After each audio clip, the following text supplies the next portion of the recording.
Bom dia, pessoal. Tudo bem com vocês? Vamos aqui dando continuidade ao estudo do Evangelho segundo o Espiritismo. Hoje estamos no encontro número 37 e vamos fazer hoje a segunda parte do capítulo 6, O Cristo Consolador. Vamos lá, então. 6.3, Instruções dos Espíritos, Advento do Espírito de Verdade. Advento do Espírito de Verdade. O que seria um advento? Advento é a chegada, é o aparecimento, né? Então, sobre o Espírito de Verdade, o que a gente pode colocar? Mesmo dentro da doutrina espírita, a quem compreenda e entenda que o Espírito de Verdade representa uma coletânea de espíritos superiores que estariam à frente, né, comandando, organizando a vinda do espiritismo. E há outra corrente dentro da doutrina que entende que o espírito de verdade é Jesus. Na minha opinião, eu vejo o espírito de verdade como sendo Jesus realmente. E visualizo que Kardec pensava da mesma forma, conforme iremos ver em textos a seguir. Então, vamos lá. Olha só como ele coloca aqui, item 5. Venho como outrora aos transviados filhos de Israel, trazer-vos a verdade e dissipar as trevas. Escutai-me, o Espiritismo, como fez antigamente a minha palavra, tem de lembrar aos incrédulos que acima deles reina a imutável verdade, o Deus bom, o Deus grande, que faz germinar, eu acho que talvez seja a digitação errada aqui, que faz germinar as palavras e se levantem as ondas. Revelei a doutrina divinal. Como um ceifeiro, reuni em feixes o bem esparso no seio da humanidade. E disse, vinde a mim, todos vós que sofreis. Então, como ele coloca aqui no Evangelho segundo o Espiritismo, venham como outrora aos transviados filhos de Israel, trazer-vos a verdade e dissipar as trevas. Né? Escutai-me, o Espiritismo, como fez antigamente a minha palavra. A minha palavra. Quem trouxe a palavra? Quem trouxe os ensinamentos? Quem trouxe o amor naqueles tempos? Senão Jesus. Continuando aqui, ó, escutai-me. O Espiritismo, como fez antigamente a minha palavra, tem de lembrar aos incrédulos que acima deles reina a imutável verdade, o Deus bom, o Deus grande, que faz germinem as palavras e se levantem as ondas. Então, aqui ele mostra algo além da vida material, que Deus é muito maior.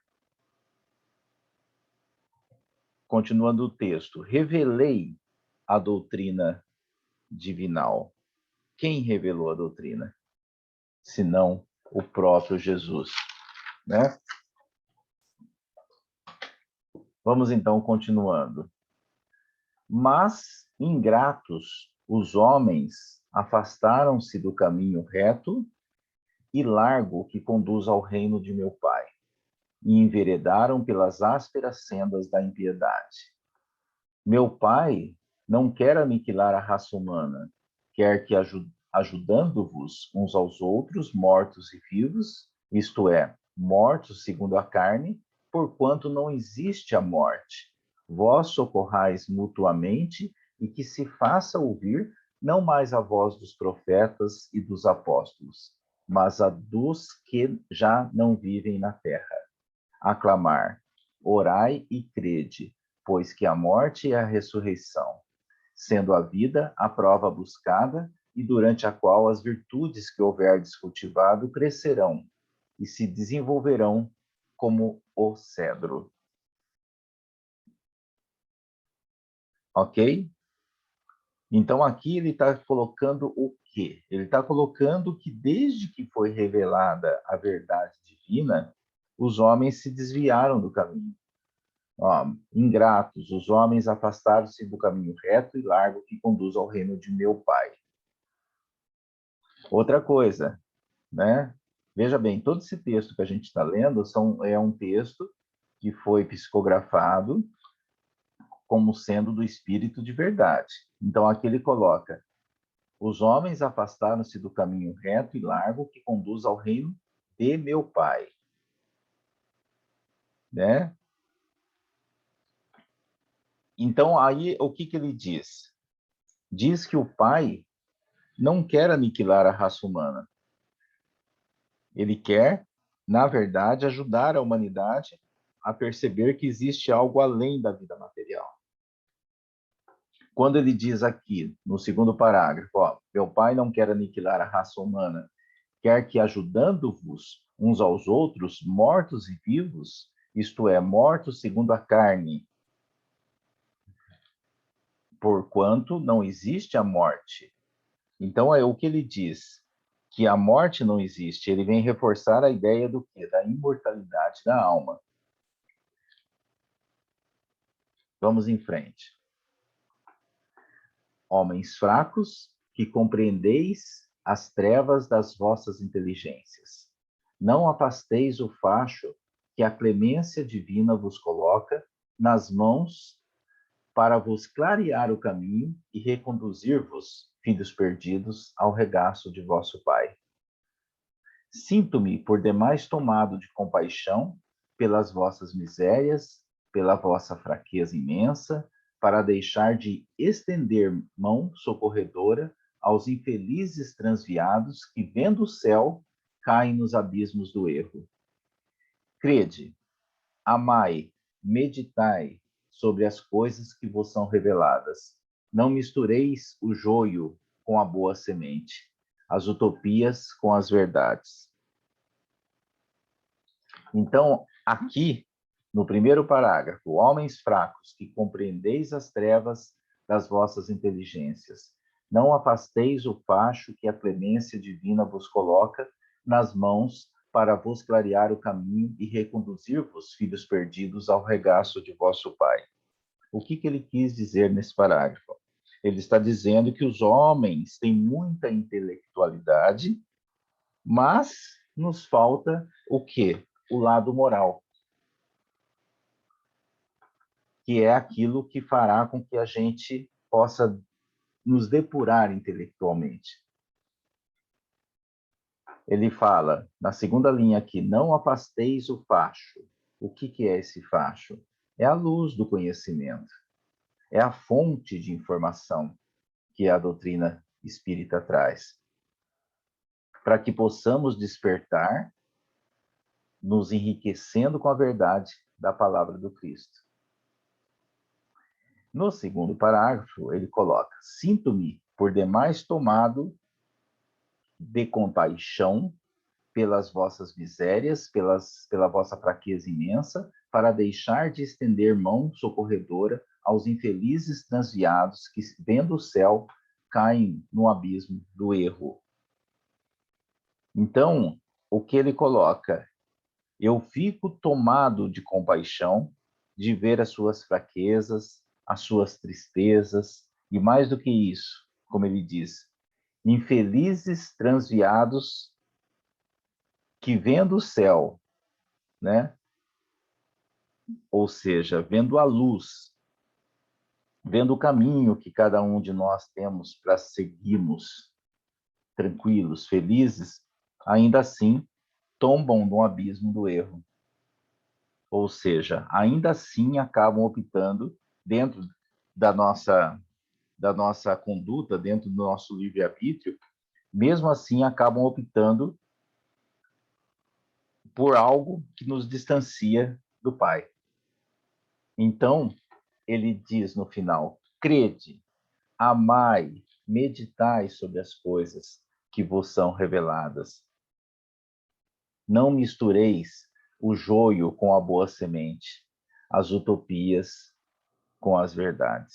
Não misture as utopias com as verdades.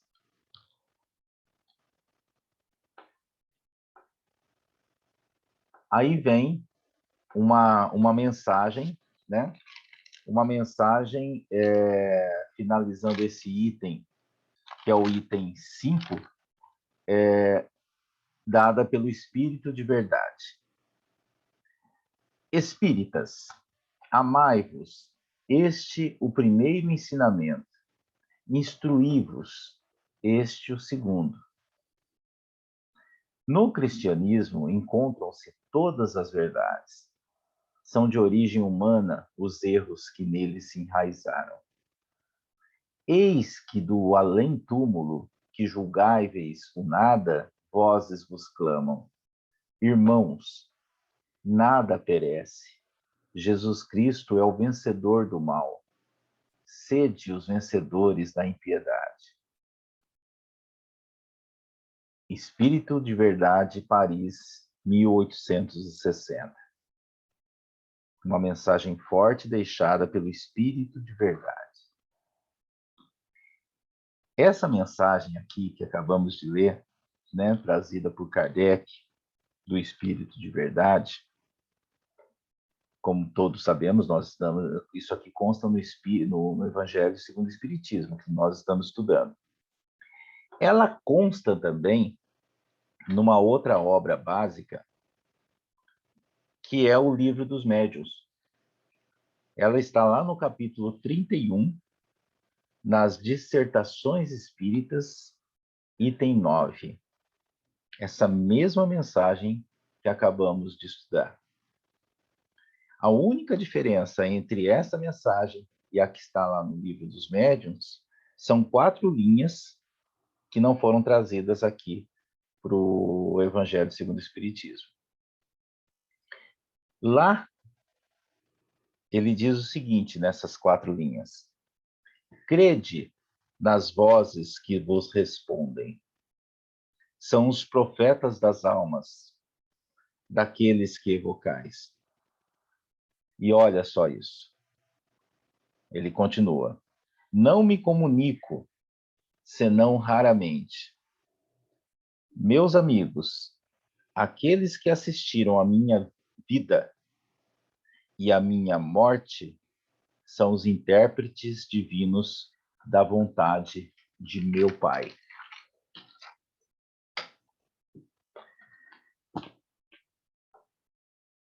Entendem? E aí vem a nota de Kardec, lá nos Livros dos Médiuns. Abre aspas. Esta comunicação, né? Esta comunicação que aqui no Evangelho segundo o Espiritismo ele colocou como Espírito de Verdade, né?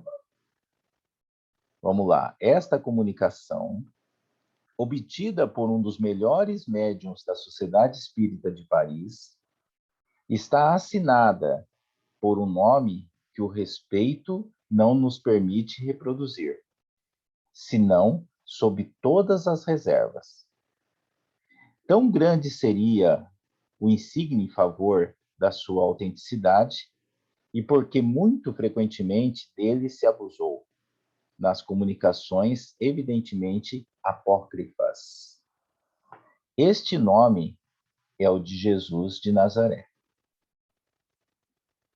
Então, meus amigos, essa mensagem transmitida por um dos melhores médiuns da Sociedade Espírita de Paris foi assinada como Jesus de Nazaré.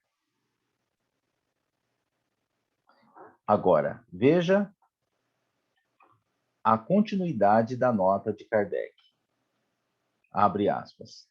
Não duvidamos de nenhum modo que não possa se manifestar, mas se os espíritos verdadeiramente superiores não o fazem senão em circunstâncias excepcionais, a razão nos proíbe crer que o espírito puro, por excelência, responda ao apelo de qualquer um.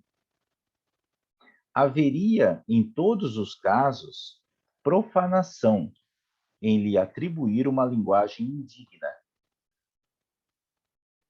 Por essas considerações é que nos abstivemos de publicar algo que levasse esse nome.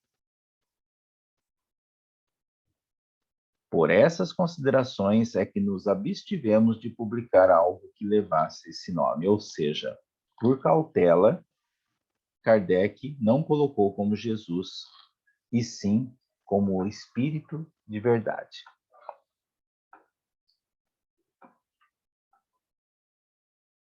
Vamos dando então continuidade. Vamos para o item 6. Agora ele vai tratar e essa mensagem, vai direcionar essa mensagem para os excluídos da sociedade.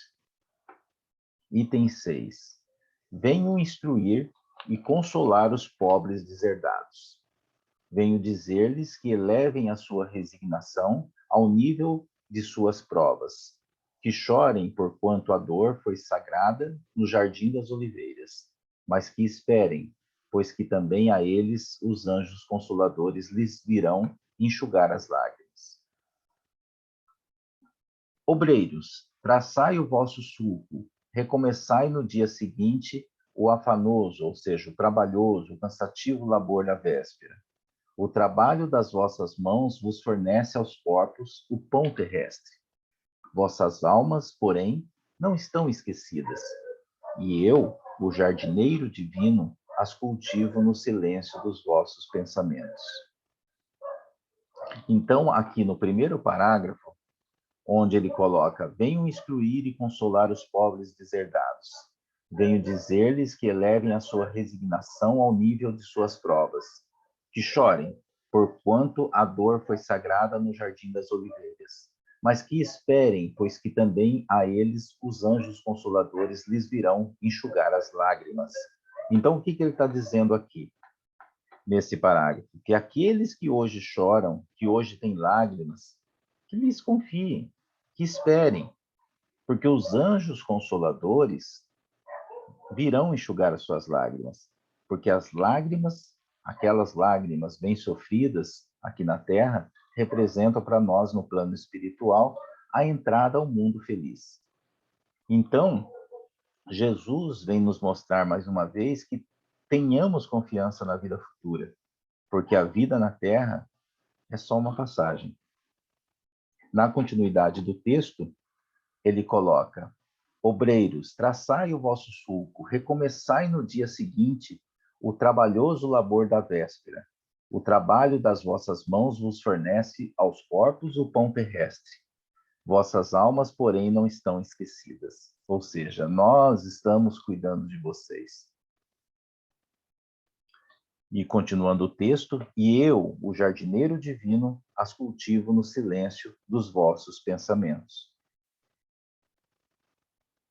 O que ele diz: eu cuido de vocês no silêncio do pensamento de vocês.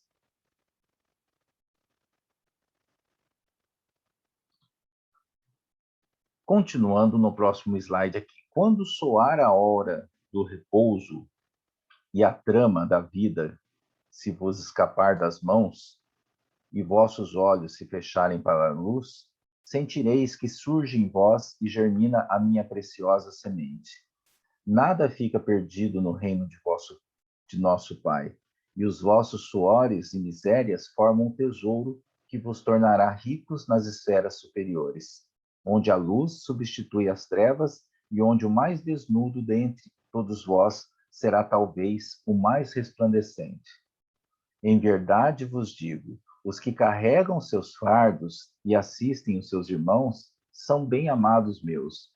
Instruí-vos na preciosa doutrina que dissipa o erro das revoltas e vos mostra o sublime objetivo da provação humana. Ok? Nesse início aqui, fica bem claro, né? Quando soar a hora do repouso e a trama da vida, se vos escapar das mãos, se vossos olhos se fecharem para a luz, sentireis que surge em vós e germina a minha preciosa semente. Quem nos trouxe o amor? Né? Quando ele fala aqui da semente. Quem nos trouxe o amor? Quem nos exemplificou Jesus. Então, ele que deixou a semente dentro de cada um de nós. Continuando aqui o texto. Nada fica perdido no reino de nosso Pai, e os vossos suores e misérias formam o tesouro que vos tornará ricos nas esferas superiores. Ou seja, os nossos sofrimentos hoje, as nossas misérias bem vividas, né? O que é bem vividas? São as dificuldades que vivemos com resignação, com confiança no Pai. O que isso acontece quando a gente tem essa postura? Nos tornarão ricos nas esferas superiores, nos tornarão ricos numa próxima etapa da nossa existência, né? Onde a luz substitui as trevas, onde o mais desnudo dentre todos vós será talvez o mais resplandecente. Continuando, olha só que texto bonito, né? Item 7. Sou o grande médico das almas e venho trazer-vos o remédio que vos há de curar. Os fracos, os sofredores e os enfermos são meus filhos prediletos. Venho salvá-los. Vinde, pois, a mim, vós que sofreis e vos achais oprimidos, e sereis aliviados e consolados.